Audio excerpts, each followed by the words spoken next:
Bueno, entramos en la etapa 3, que son las preguntas del público. Gabriel, esta te la voy a dar a vos, no te va a gustar la redacción, pero va a estar clara. ¿La ley persigue el segmento más bajo del narcotráfico? ¿Es necesaria una adecuación legislativa o no para perseguir penalmente al segmento más alto? Bueno, a ver, hay una afirmación que es totalmente sustentada con evidencia, es relativamente obvia de repente, pero hay evidencia para afirmarlo con total tranquilidad, y es que la ley, pero también las vigilancias, se distribuyen de manera desigual en la sociedad. Se distribuyen de manera desigual. Siguiendo con el modelo teórico que propone Vincenzo Ruggiero, que lo traía Clara, sobre los delitos de los poderosos y los delitos de los débiles, hubo otros modelos, como el de Sutherland, sobre delitos de cuello blanco y delitos de cuello azul, o antes otros sobre delitos de elegantes y no elegantes. En fin, hay muchos modelos teóricos para diferenciar esto. Es evidentemente que la distribución de las penas, de la ley penal y de las vigilancias para su detección se distribuye de manera desigual. Y esto, y capaz que a mi derecha no le va a gustar mucho, no ahora a Mario, ahora le pego a los otros, y esto que va contra también entender al principio de igualdad ante la ley, ¿no? Que bueno, la idea no es desarrollarlo, pero ante personas que somos diferentes, de todo punto de vista, educativo, económico, la ley, por más que sea un estándar que se nos presenta igual para todos, en realidad genera diferencias, va a generar diferencias. Indudablemente genera diferencias. La construcción de las propias leyes es parte de un campo de disputas de carácter político, económico. Quien ocupa en ese campo de disputas no es la gente de clase baja, no es la gente con nivel socioeconómico bajo, en fin. Entonces, desde la propia construcción de las penas y las propias vigilancias hasta la forma de ejecutarlas, evidentemente tiene una distribución desigual. Si me preguntás si hace falta más regulación, depende de qué tipo de delito. Por ejemplo, hablamos de corrupción, la discusión sobre corrupción privada, corrupción en la función pública, enriquecimiento ilícito en la función pública, por favor. Hay cosas que los políticos no se votan a sí mismos, ¿no? Leonardo muchas veces ha dicho que se votaron sin saberlo, ¿no? El asunto de que los partidos políticos sean sujetos obligados, ¿no? Y raramente, bueno, no son fiscalizados, entonces, pero en fin, hay un montón de cosas que dan a las claras de la persecución desigual del delito. Eso está muy claro, las estadísticas de medidas judiciales dan cuenta, sobre formalizaciones también, en fin, se puede comprobar de distintas maneras. ¿Qué pasa, no? ¿Qué pasa detrás de todo esto? ¿Por qué es así, no? Bueno, yo creo que obviamente está vinculado a cuestiones del poder, decía Stuart Mill, está vinculado a las clases dirigentes de un país, de una sociedad. Está muy claro eso, y a los niveles de impunidad que pueden tener los delitos de los poderosos, a diferencia de los delitos de los débiles, de todo punto de vista. Por más que la ley se presente igual para todos, las grandes desigualdades que hay en la sociedad la hace que en realidad ese estándar no tenga ningún tipo de efecto.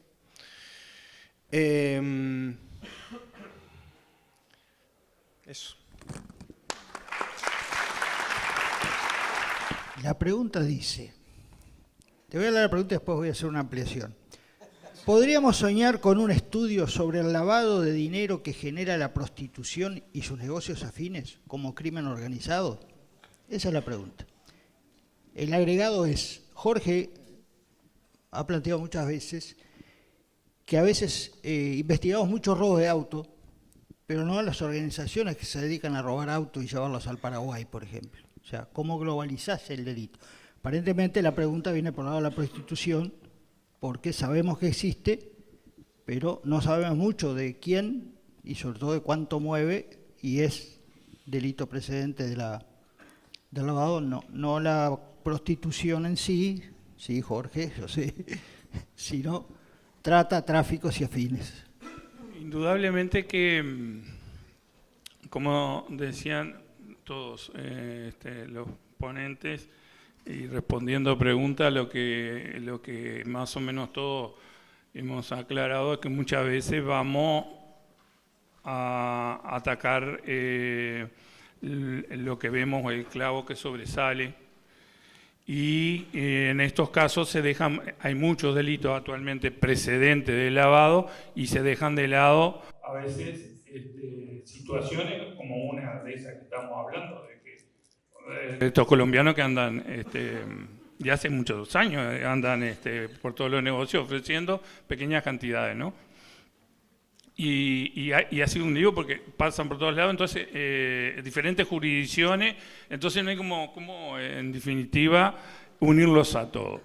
Y en el caso de la prostitución ha sido siempre, es más, cuando comencé a dictar cursos sobre el tema de droga, cuando hablábamos de los orígenes en Uruguay, el primer tráfico importante hacia Europa se montó sobre la prostitución.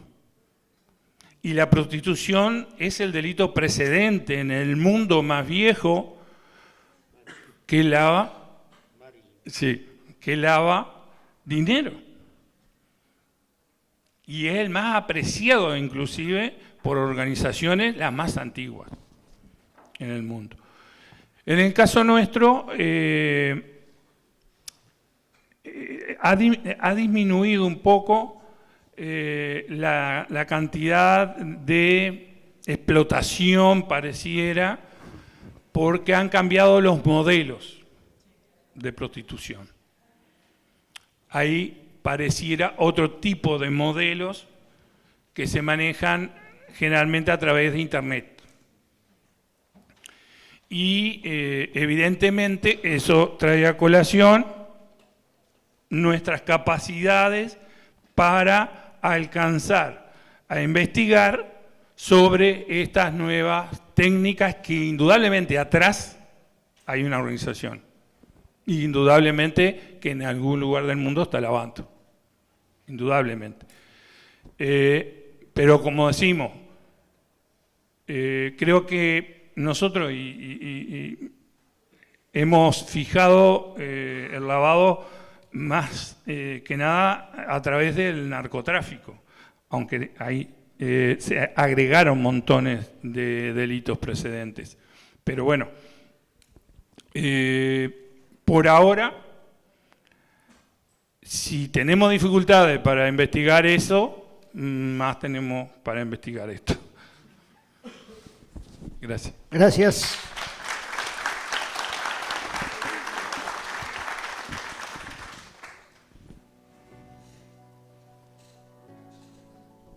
Jorge, esta viene con nombre y apellido. Pero en este caso voy a hacer una aclaración previa porque el público seguramente no sabe. La pregunta es sobre el artículo 144 del proyecto de ley de rendición de cuentas.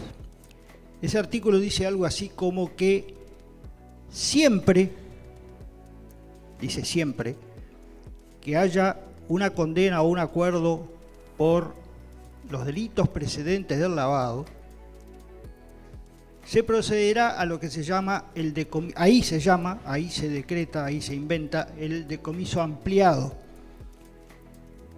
que quiere decir que la persona condenada o que hizo un acuerdo deberá demostrar el origen lícito de sus otros bienes. En los fundamentos que se manda al Parlamento sobre ese artículo dice que investigar lavado es muy difícil, por lo cual hay que sacarle al fiscal la obligación de demostrar y hay que invertir la carga de la prueba, o sea que es el acusado el que debe demostrar. Eso es lo que dice básicamente ese artículo. Yo lo he hablado con Jorge, sé que tiene opinión. ¿Puedo imponer la pregunta?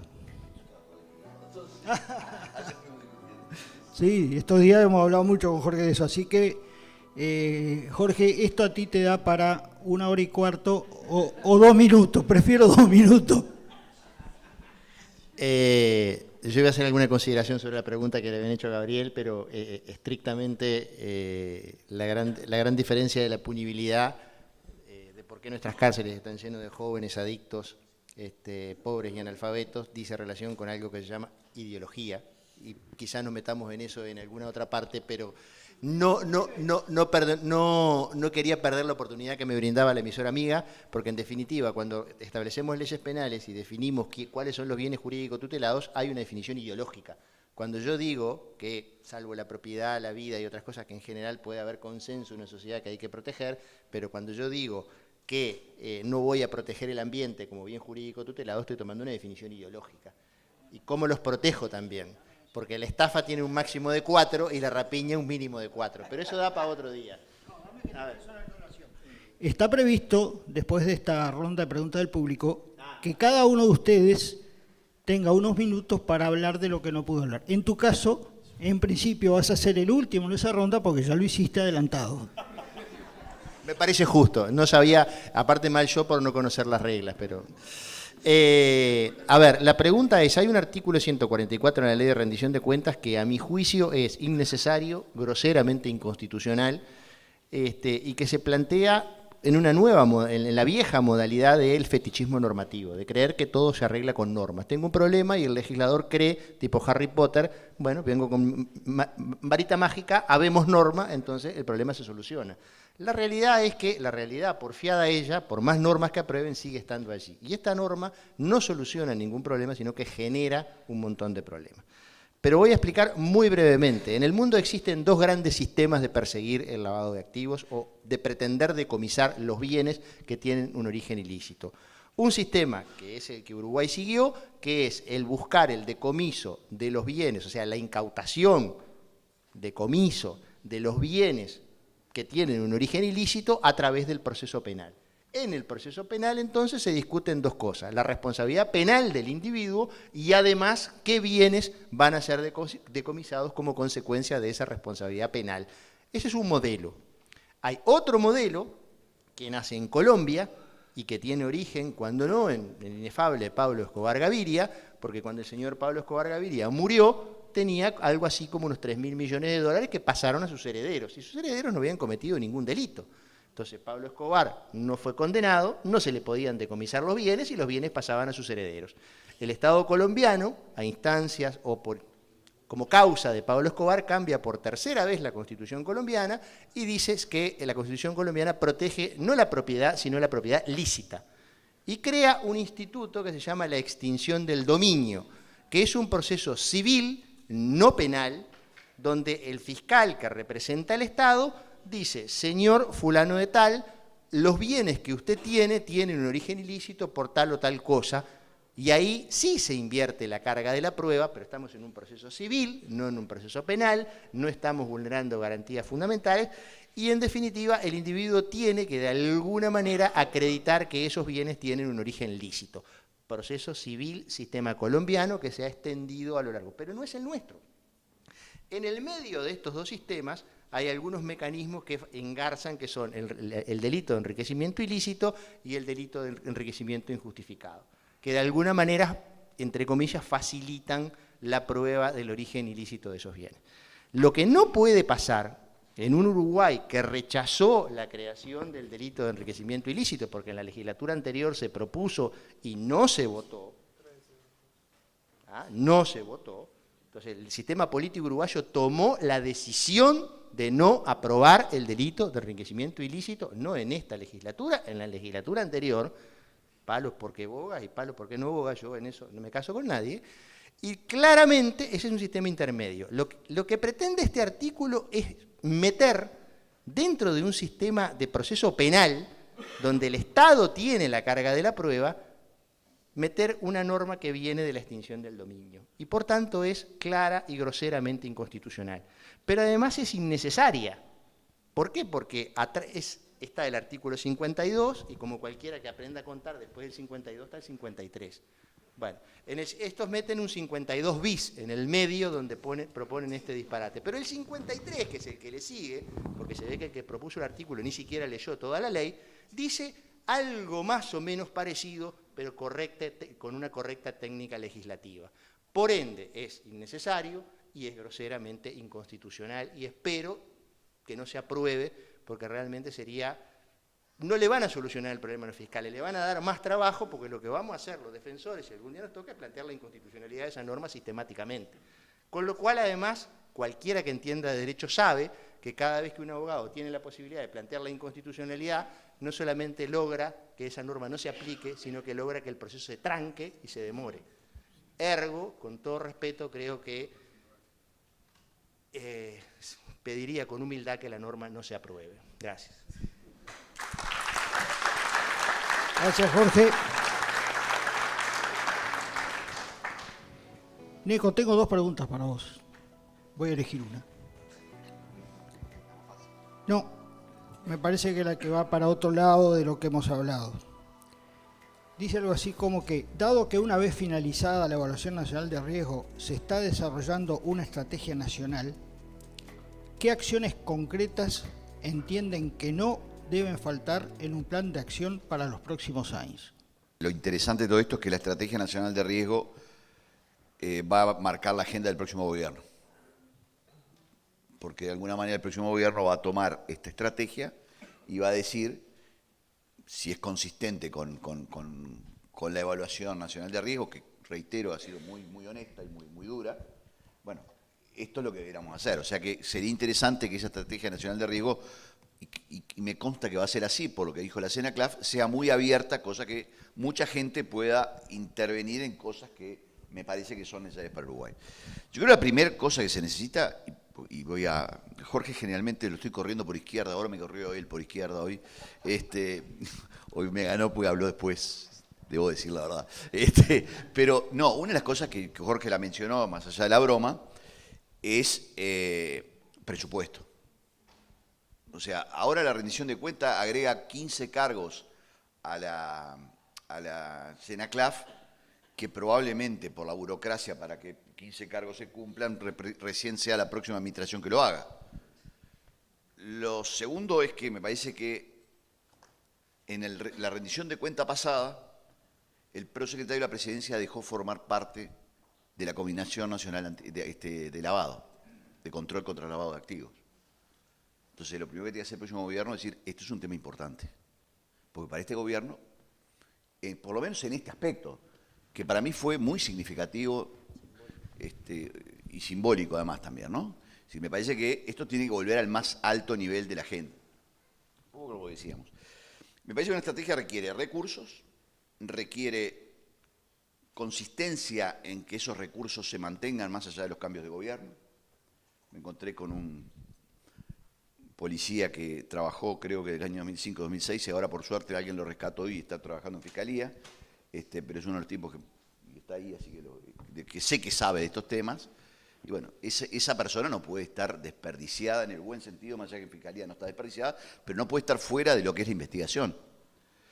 Lo otro es que la DGI también asuma parte de estos roles, volver a trabajar en equipo. Y finalmente, yo creo que en materia de Banco Central, si la UIAF va a seguir estando en la UIAF, vamos a tener que hacer un paso de vuelta para atrás, dándole primero más recursos que sean para la carrera de la UIAF, cosa que después no se me vayan a un lugar más. Algunos se van a otra superintendencia porque capaz se labura menos y otros porque le gusta más. Pero si entro para acá, me quedo acá. Y a su vez, que el riesgo de lavado vuelva a ser un riesgo sustantivo y no un riesgo de crédito al mismo nivel. Porque esas son todas señales políticas que estamos dándole. Mario decía, todo el mundo lee. Yo creo que si una organización delictiva mira la Evaluación Nacional de Riesgo Uruguay, dice, a mí me gusta el turf, ¿no? Había un estudio que llamaba ¿qué papita? ¿No? Es una papita, porque le entrás por donde querés. Entonces yo creo que primero que nada esto tiene que estar parte de la agenda digamos, número 1 de seguridad, porque estos son temas de seguridad, no son temas de lavado únicamente. Esto hacen la seguridad, esto hacen al control del delito en los barrios, hace a cortarle los flujos financieros a las organizaciones delictivas, entre otras cosas. Y finalmente, porque me parece que es un tema que va de la mano de todo esto, el Uruguay no puede seguir haciéndose trampas al solitario con un sistema de financiamiento de los partidos políticos que es una broma, que el 20% de las campañas son anónimas. Entonces, si el 20% de las campañas son anónimas, quiere decir que hay un monto significativo, y si lo multiplico por todas las intendencias y candidatos a diputados que hay, de fondos que no sabemos el origen. Entonces, es muy naif creer que en un país no hay introducción de dineros ilícitos en las campañas políticas cuando el 20% de los fondos no se sabe quién los dio, aún con la buena voluntad del que los recibe. ¿No? Y acá Uruguay ya tiene experiencia en organizaciones de contrabando que han puesto dinero, y con esto una cosa que quiero terminar: si no existiera el narcotráfico, el lavado iba a seguir existiendo. ¿Por qué? Porque las organizaciones delictivas lo hacen por plata, esto no es un delito por otra cosa. Acá se mata por plata, se vende por plata y se quiere ganar plata. Entonces, si yo tengo todo ese sistema, lo primero que tengo que hacer es tratar de cauterizar sectores que hoy son de riesgo. Y el sector de los financiamientos de los partidos políticos es increíble que no lo vean, y que sobre todo todos los partidos, y en esto puede haber algún legislador acá que diga yo no lo hice y lo respeto, pero en general cuando se discuten esos temas es no, acá no, esto no está pasando. Y la noticia que tenemos es no sabemos si no está pasando.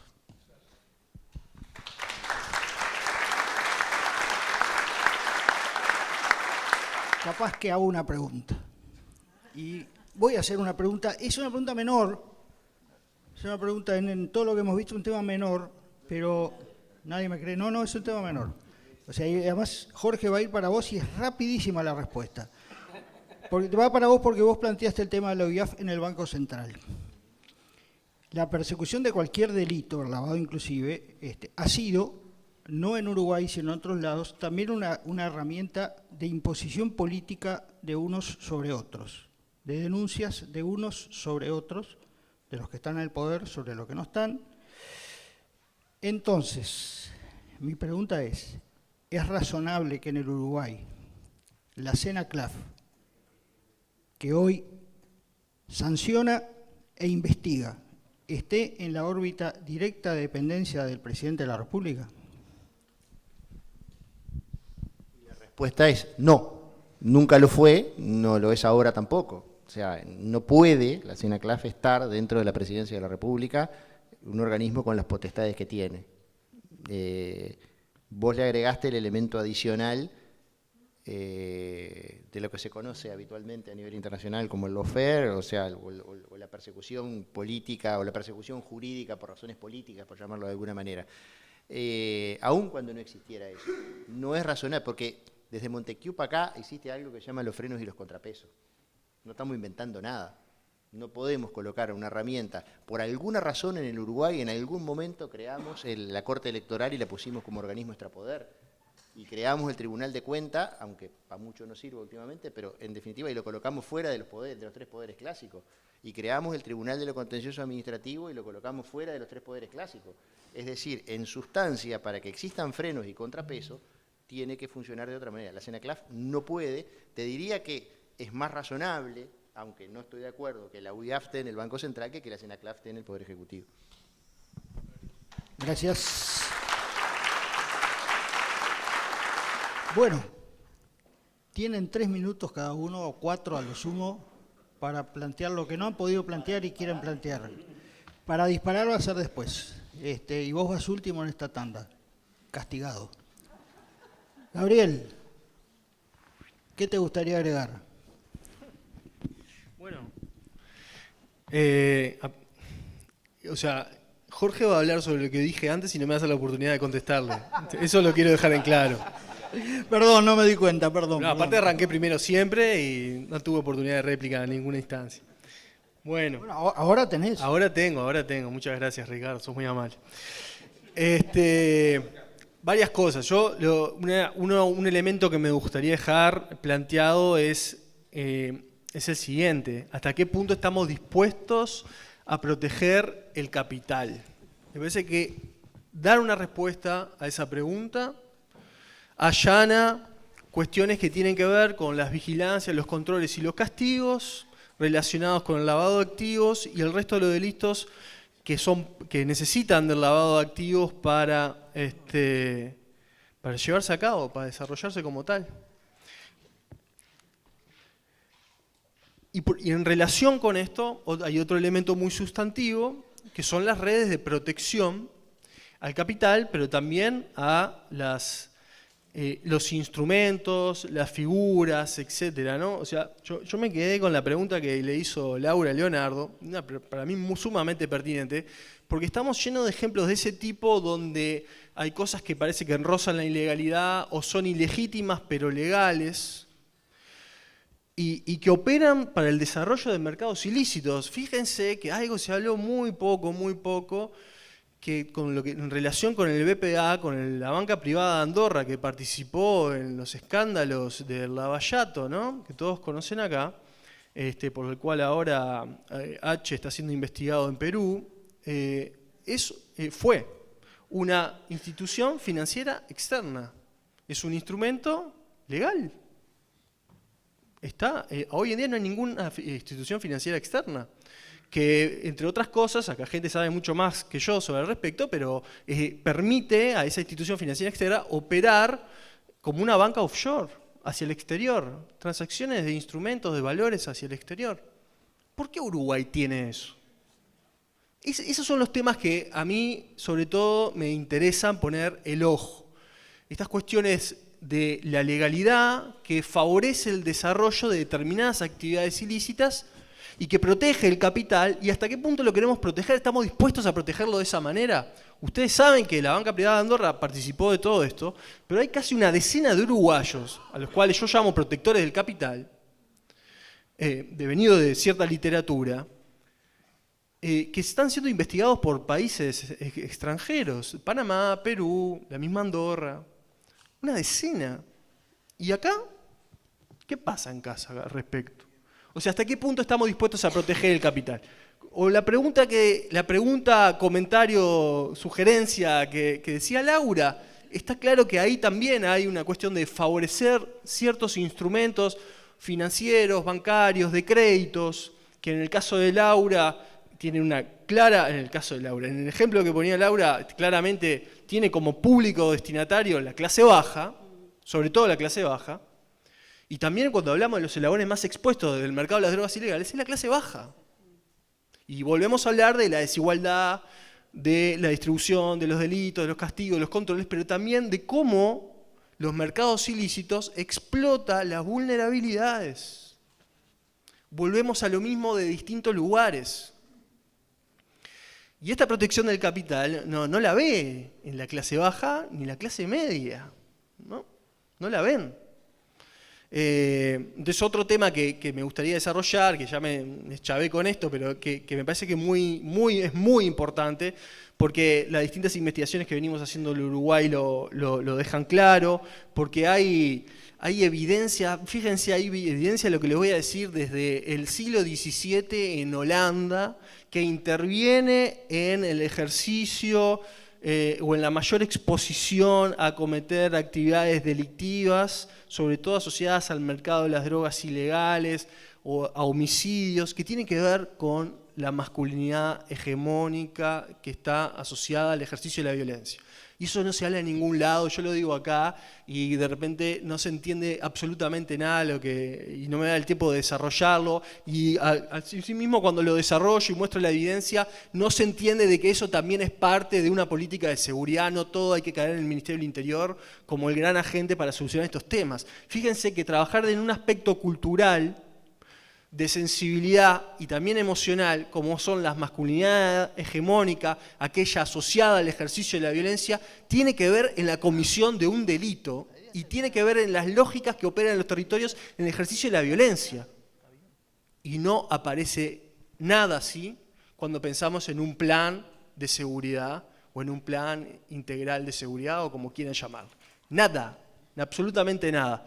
en este gobierno, pero también en los anteriores. Nada con contundencia sistemática, con la suficiente contundencia sistemática que tiene que aparecer el trabajo en este tema, porque ese factor es explicativo en gran medida de muchos delitos y otras violencias que cometen sobre todo los jóvenes, varones, en determinados territorios asociados al tráfico de drogas, aunque obviamente esto trasciende este fenómeno delictivo puntual.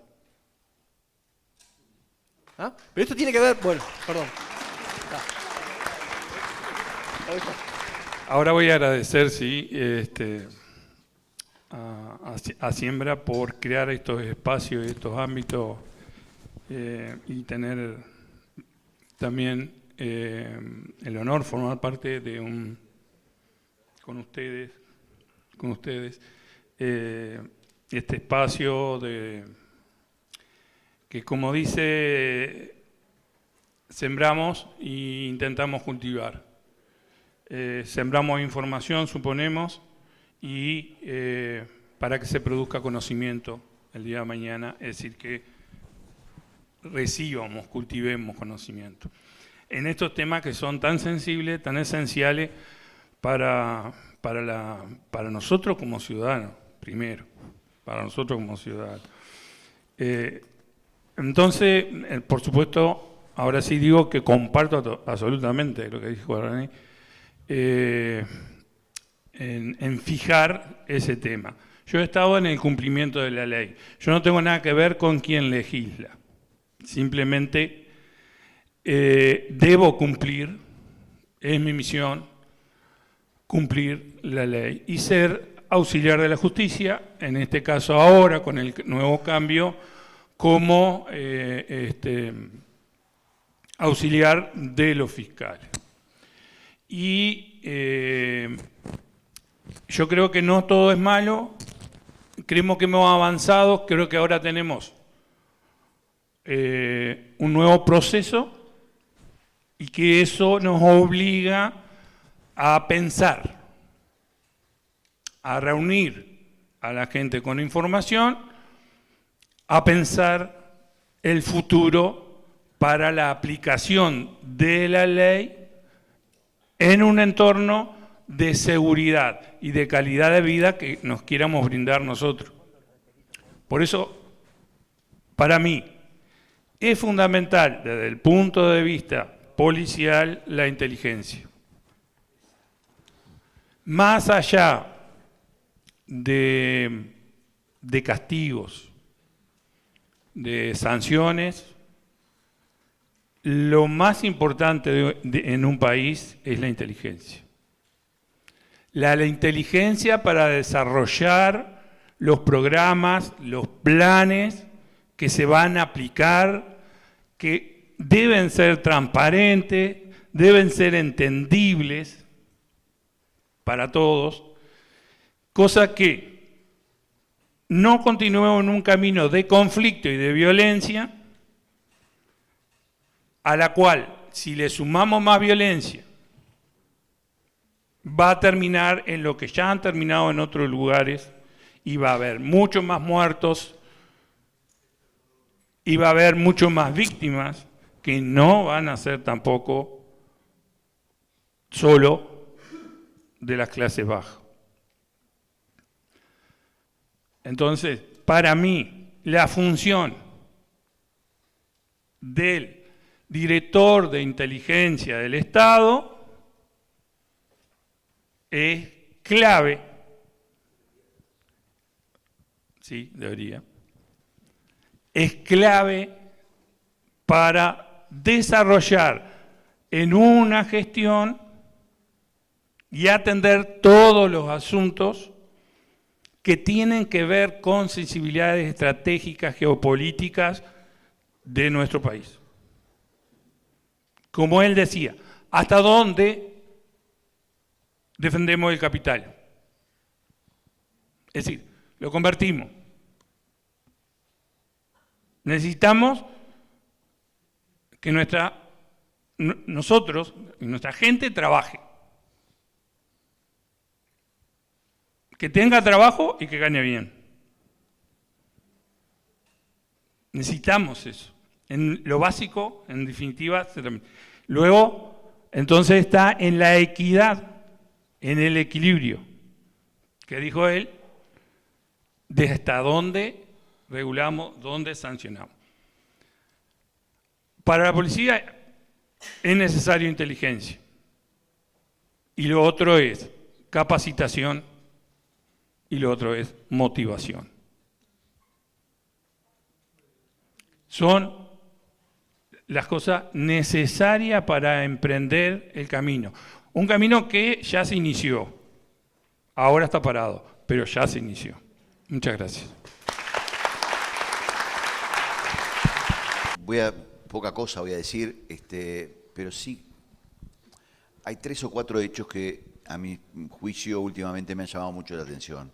Cuando uno mira la agenda de seguridad o esa especie de agenda de consenso de seguridad que se planteó por el gobierno y que los partidos políticos participaron, y cuando ve las 15 medidas que hay, que creo que son 15 medidas, no hay ninguna vinculada al tema de prevención del lavado de activos o control del lavado de activos. Entonces eso también es una señal de que este tema no está siendo visto como lo que es y que forma parte tan relevante como puede ser el cambio de las comisarías, el cambio del patrullaje o lo que quieras. Cuando hay gente que cree que si ponemos militares en la calle cada vez podemos controlar ciertos delitos, es que no se está entendiendo el fenómeno. Y el fenómeno, yo no soy un experto en temas de seguridad, y lo que sí digo es, estos temas tienen que estar en una agenda de seguridad. Y además hay que ver muy bien si es el Ministerio del Interior el que tiene que liderarla o tiene que ser otra persona. Yo creo que la Secretaría de Inteligencia que se creó, lamentablemente nunca tuvo el rol que debiera tener. Hay cosas que vienen sucediendo y que yo me acuerdo que cuando tuve la oportunidad de ser prosecretario de la Presidencia, lo vi, a mí llegaban informes que decían el desplazamiento de las rutas de la droga, siempre se iba hacia el norte, en fin. Pero me acuerdo que una vez llegó uno que decía, ojo que van a empezar a llegar hacia el sur, porque justamente se habían cerrado las rutas del Pacífico, las rutas del Caribe estaban mucho más controladas, y iban a llegar al sur. Y cuando uno mira los riesgos que hay en Uruguay, entra un gato, me llama la atención, me parece una cosa muy divertida, que en las universidades haya gatos, me parece fantástico. Y no son 4 gatos locos. Cuando uno mira realmente lo que está sucediendo en... Interesante. Me desconcentro. No, decía, cuando uno mira los desplazamientos que están habiendo y cómo las organizaciones criminales de alguna manera están moviéndose, uno se da cuenta que la hidrovía es una zona caliente hoy en día, uno se da cuenta de que de alguna manera los puertos, y me gustó mucho lo que en tu exposición lo que hablaste de los puertos, porque los puertos, obviamente, yo estoy a favor del puerto libre, pero el puerto libre no quiere decir un puerto donde pase cualquier cosa, quiere decir un puerto controlado en sectores de riesgo. Y yo creo que acá lo que hay es una poca, en Uruguay nos falta mucho analizar en temas de riesgo. ¿Dónde están los riesgos? Y bueno, si vos tenés un solo escáner, y estamos discutiendo hace 2 años si van a ser 3 escáneres, que seguramente con 3 escáneres no haces nada, pero si además no tenés escáneres en Nueva Palmira, y si además no tenés escáneres eventualmente en algún otro puerto, es porque realmente no estamos entendiendo el tema. Yo les conté, mi madre hace en este momento 5 años capaz que no sale de su casa y de la cama, pero la cabeza la tiene mejor que yo. Y mamá sabe a la hora que cruza, ella vive en Paysandú, perdón, ¿no? Entonces sabe muy bien que por San Félix muchas veces cruzan barcos con droga. Y mamá, ¿cómo sabe eso? Y pues se lo cuenta a las empleadas. Dice, acá viene fulano, hay momentos, a esta hora llega, a esta hora no llega. Y yo digo, si mi madre que no sale de la cama, sabe además quiénes son en Paysandú, porque se lo dicen las empleadas. Entonces uno dice, bueno, pero entonces acá hay algo que está funcionando mal. Porque, la información, esa reclama decía, somos pocos y nos conocemos. Acá somos pocos y nos conocemos. Y si no somos pocos y nos conocemos, tenemos un problema. Yo quiero ser optimista porque me parece que ante un cambio de gestión y los partidos van a tener que enfrentar una elección, van a tener que poner estos temas en agenda. Y espero que lo pongan en agenda. Por eso soy optimista, que creo que capaz que tenemos la suerte de que quien venga diga, che, vamos a tener que hacer algo en esto. Hay muchísimas cosas para arreglar, pero por lo pronto lo que primero se requiere es que este tema no sea un tema del Ministerio del Interior, sino sea un tema de la seguridad del Estado y la seguridad del Uruguay, porque nos va la vida en todo esto, ¿no? Muchas gracias. Uno, visión compartida del riesgo. En Uruguay hoy no hay una visión compartida del riesgo. Ese concepto que Ugarteche reclamó a lo largo de toda su vida y que de alguna manera fuimos sumándonos adeptos a compartirlo, hoy no existe en el Uruguay. Claramente, por las cosas que se han dicho, el prosecretario de Lavado no dirige más, el prosecretario de la Presidencia de la República ya no dirige más la política de lavado, lo delegó en un funcionario de segundo rango que ni siquiera está designado, o por lo menos no estaba designado hasta hace poco. Eso da la pauta de la prioridad que se le da a la persecución del lavado en este gobierno. Lo que está pasando en la UIAF y en el Banco Central y el riesgo de lavado, etcétera, etcétera. A lo largo de la charla se dieron un montón de ejemplos y de cuestiones simbólicas claras, contundentes y terminantes de que el lavado de activos no integra la percepción de riesgo del gobierno. Punto. Guste o no guste. Es así.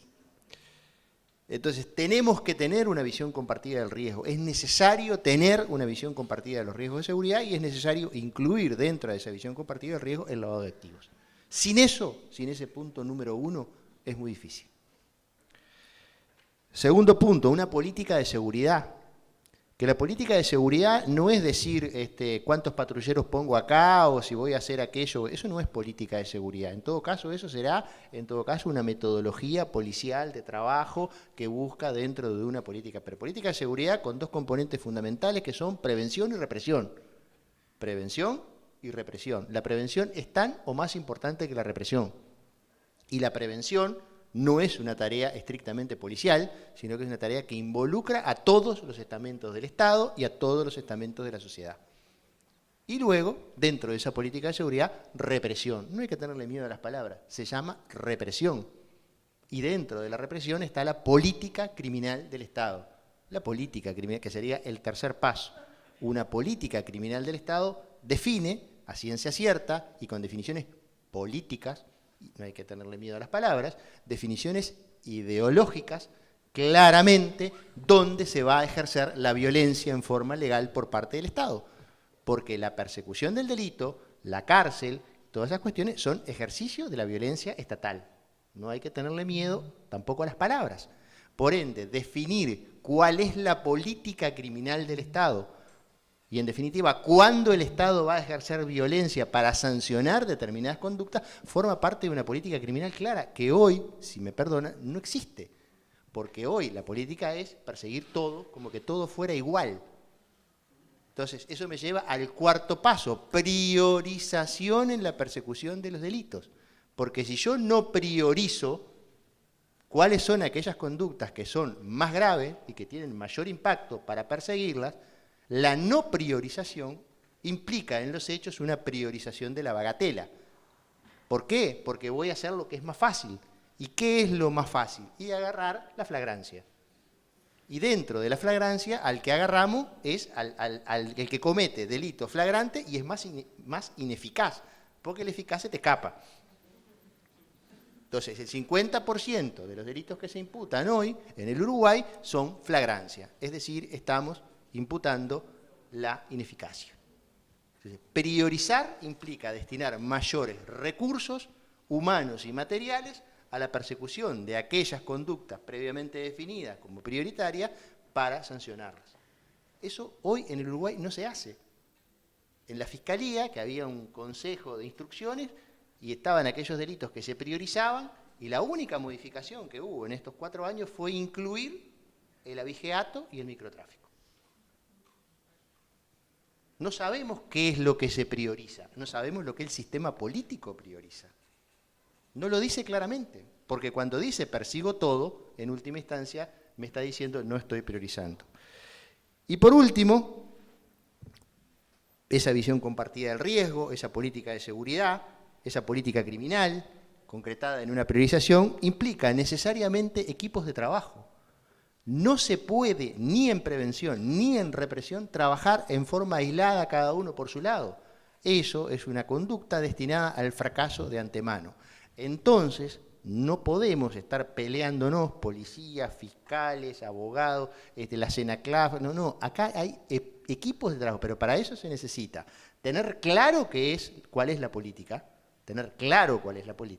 tener metodología clara, tener procesos claros y tener liderazgo, que esa es otra cosa que lamentablemente también está faltando. Liderazgo, no hay que tenerle miedo tampoco a esa palabra. Para terminar, yo me refería a lo que decía Gabriel para señalar que estoy de acuerdo, que en definitiva nuestras cárceles están llenas de pobres, jóvenes, analfabetos y adictos. Y es así, ¿por qué? Porque el derecho penal es selectivo. Cuando yo dije en un programa que trabaja Romina, que en definitiva las cárceles estaban llenas de pobres porque las leyes los hacían los ricos, me llevaron hasta el Parlamento, una especie de interpelación, porque los señores legisladores se sintieron molestos. Eso es política criminal. El derecho penal, según Muñoz Conde, es el derecho para los pobres. Así nació, por definición. Entonces, vamos a dejar, y eso es ideológico. Cuando yo defino que bienes jurídicos protejo, estoy tomando una definición ideológica. Si yo digo que no voy a proteger el ambiente y permito que se llene de pesticidas todos los cursos de agua potable del país, estoy tomando una definición ideológica y no la estoy penando. Si yo digo que los delitos contra la propiedad, la estafa, así sea la estafa del cuento del tío o la estafa de $1.000 millones del Banco Comercial, la voy a penar con una pena máxima de 4 años, es una definición ideológica. Y digo que la rapiña, así sea la rapiña con un cortaplumas de un par de championes, tiene una mínima de 4 años. Y si es con cortaplumas, 5 años y 4 meses. Todas esas son definiciones ideológicas. El derecho, lamento informarle a los puristas kelsenianos, está lleno de ideología. Gracias. Bueno, estamos casi en condiciones de cerrar. Faltan 2 cosas. El gato ya nos falta. La primera es de parte mía. Yo quiero agradecer especialmente a los 8 expertos en lo suyo que nos acompañaron. Primero por lo que nos dieron y segundo porque, no lo dije, cuando les propuse esto, los 8 al toque me dijeron que sí. Bueno, yo pensé que iba a tener más problemas, pero no fue así. Para mí acá el gran ausente, más allá de que hay uno de los legisladores, es el representante del sistema político, que son los que tienen que tomar las definiciones de la falta de percepción, de dictar leyes o de lo que sea. Son los que tienen que dar la cara, en definitiva a todos los votamos, de todos los partidos, pero las señales tienen que venir de ahí. El financiamiento de los partidos políticos, la ley de publicidad oficial, es decir, hay una cantidad de leyes de transparencia o de cuestiones de transparencia que están aprobadas en la norma, y lo digo que trabajo todo lo que tiene que ver con el índice de transparencia activa, lo que obligatoriamente tienen que publicar en los sitios web, que no se publica o hay una gran carencia de eso, es decir, y son los organismos del Estado. Nada más. Gracias a ustedes. Gracias, muchísimas gracias a todos los que se tomaron el tiempo de venir y por supuesto de agradecerle a Siembra por la oportunidad. Yo me voy tremendamente frustrada, pero bueno, es parte de la vida, ¿no? Eso es la motivación por la que nos levantamos todos los días, para cambiar las situaciones que vemos que hay resistencias dentro hasta de los expertos en algunas cosas. Pero lo bueno es que estén todas las voces presentes y que desde cada lugar, porque las inquietudes fueron bien distintas de todos, marquemos lo que creemos que es importante priorizar. Dentro de esa priorización que ellos decían, creo que hay un abanico amplio y sí se nota que estamos lejos en cuanto a quién decidimos perseguir. Y quiero terminar con una frase que por supuesto no es mía, pero que últimamente me identifica mucho, y es que somos muy duros con los débiles y muy débiles con los duros. Muchas gracias. Simplemente agradecer por la invitación. Me voy con muchísimos insumos. Creo que para todos fue sumamente enriquecedor. Me gustaría, sí, o por lo menos nos vamos con varias anotaciones en cuanto a diagnósticos. Veremos ahora, y tenemos desde nuestro rol como periodistas seguro que indagar allí en qué pasa y una vez hecho este diagnóstico tan completo, cómo sigue esto, ¿no? Y qué efectivamente se logra concretar. Simplemente eso. Gracias. Bueno, no mucho más que agregar a lo que están diciendo mis compañeras, que aparte las escucho, las veo en los diferentes medios. Yo soy del periodismo escrito. Gracias. Y creo que también nosotros como periodistas tenemos que cada vez destinarle más tiempo, más horas a escribir de los delitos de los poderosos y del lavado de activos. Creo que también los que tenemos algún cargo de editor también buscar los recursos para que los periodistas jóvenes sigan un poco la línea de cosas que no son las que tienen más tráfico en los diferentes medios, y lo sabemos, que no es lo que lo tiene más tráfico, y es una especie de círculo vicioso, porque si nunca hablamos de ello tampoco lo va a tener. Así que nada más. Muchas gracias a todos. Estimado público presente, ya vamos comenzando a cerrar nuestra actividad de hoy, la que por cierto ha sido muy rica en contenidos y creemos que servirá, como ha dicho la compañera, como un disparador para otros encuentros, trabajos de investigación y, lo más importante, lo que vendrá, lo que el sistema político tiene que abordar y dar solución, tanto en lo normativo como en la efectivización de políticas públicas para la prevención y control del lavado de activos y de la corrupción. Pero no queremos cerrar nuestro evento sin antes agradecer en nombre de Siembra a la Facultad de Psicología y a su decano por su participación y por la sesión de esta hermosa sala que nos ha acogido esta noche. Asimismo, agradecer en nombre de Siembra y de nuestra sala de convivencia democrática a todos los expositores y a las periodistas que nos han acompañado, cuyos aportes nos enriquecen y contribuyen efectivamente en la construcción colectiva de ese nuestro destino ineludible, que es el de la convivencia democrática. Queremos agradecer también al público que nos honra con su presencia y ha seguido atentamente las intervenciones de nuestros invitados, a periodistas y medios que han difundido y difundirán nuestro evento en sus espacios, y finalmente, en forma muy especial, al equipo de Siembra, a Secretaría, a Comunicaciones, a nuestro equipo técnico que con su silencioso trabajo han hecho posible esta actividad. Aprovechamos para anunciarles que la misma estará en las redes en próximos días por el canal de YouTube de Siembra, para aquellos que deseen volver a ver y escuchar la misma y para quienes no han podido estar presentes hoy. Para terminar, los invitamos a seguirnos en nuestras redes, siembra.uy, y les anunciamos e invitamos ya para nuestra próxima actividad del ciclo 2023, que tendrá lugar el 25 de septiembre próximo, en lugar a determinar, y que tendrá como tema central el tema cárceles, para el cual contaremos con invitados y especialistas en la temática, una temática que nos interpela como sociedad y reclama soluciones de fondo. Los esperamos, buenas noches y nuevamente muchas gracias.